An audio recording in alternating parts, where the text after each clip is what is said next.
আইনমন্ত্রী বলতে চান? স্বরাষ্ট্রমন্ত্রী নাই, আপনি কিভাবে বলবেন? আইন তো ভালোই আছে। পার্টি এনসিপি আমরা সারা দেশব্যাপী জুলাই পদযাত্রার কর্মসূচি ঘোষণা করেছি। গতকাল আমাদের উদ্বোধনী সেশন ছিল। গতকাল রাতের বেলা আমাদের মাননীয় বিরোধী দলীয় চিফ হুইপ জনাব নাহিদ ইসলাম এমপি, আমি সহ আমাদের কেন্দ্রীয় নেতৃবৃন্দ আমরা সাভারে গিয়েছিলাম, একটা সমাবেশে উপস্থিত হয়েছিলাম। অত্যন্ত দুর্ভাগ্যের বিষয়ে আমরা স্টেজে ওঠার আগেই সেখানে বিদ্যুতের লাইন কেটে দেওয়া হয়, সেখানে বিদ্যুৎ আর থাকে না। আমরা বিদ্যুতের জন্য যোগাযোগ করেছিলাম, কিন্তু কোনোভাবেই যোগাযোগ করে আমরা সমর্থ হয়ে উঠতে পারি নাই। এবং সেখানে যখন বক্তব্য চলছিল, হঠাৎই সেই সমাবেশে যারা শ্রোতারা আছেন তাদের মাঝখানে সেখানে একটা বিস্ফোরণ ঘটানো হয়, ভয়াবহ বিস্ফোরণ। এবং সেই বিস্ফোরণে অনেকেই হতাহত হন, রক্তাক্ত হন, সেখানে রক্ত ছড়িয়ে পড়ে এবং তারপরে সেখানে ধোঁয়া উঠে যায় এবং আমাদের ওখানে যারা শ্রোতারা ছিলেন তারা ছত্রভঙ্গ হয়ে পড়েন। আমরা সমাবেশ সংক্ষিপ্ত করে আমরা থানায় গিয়েছিলাম। মাননীয় স্পিকার, আমরা যখন বিরোধী দলে আমরা যারা আছি, এই সমাবেশ করার অধিকার সংবিধান আমাদেরকে দিয়েছে, এটা গণতান্ত্রিক অধিকার।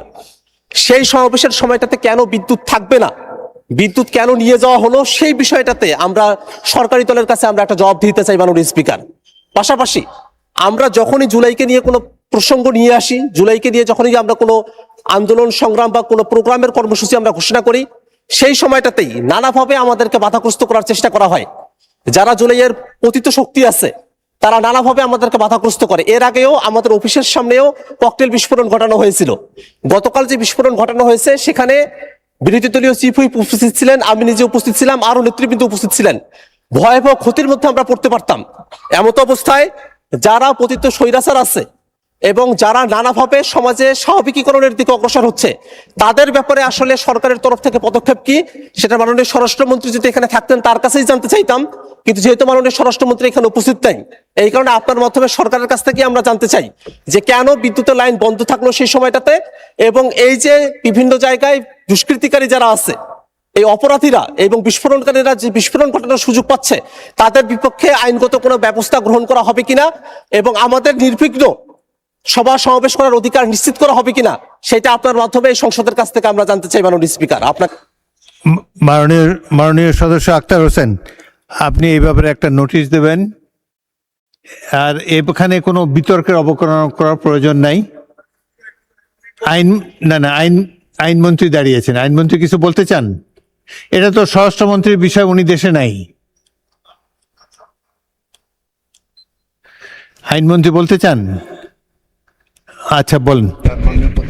স্বরাষ্ট্রমন্ত্রী নাই, আপনি কিভাবে বলবেন? আইন তো ভালোই আছে। মাননীয় স্পিকার, আপনাকে ধন্যবাদ। স্বরাষ্ট্রমন্ত্রী উপস্থিত নাই, ওনার পক্ষেই আমি কিছু কথা বলতে চাচ্ছি।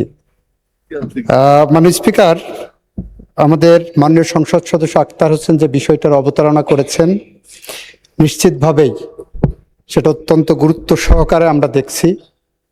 আমরা আশ্বস্ত করতে পারি যে এর সাথে যদি কেউ জড়িত থাকে তার বিরুদ্ধে আইনিভাবে যতটা পদক্ষেপ নেওয়া সম্ভব, স্বচ্ছতার সাথে ততটা কঠোর পদক্ষেপই সরকার নেবেন।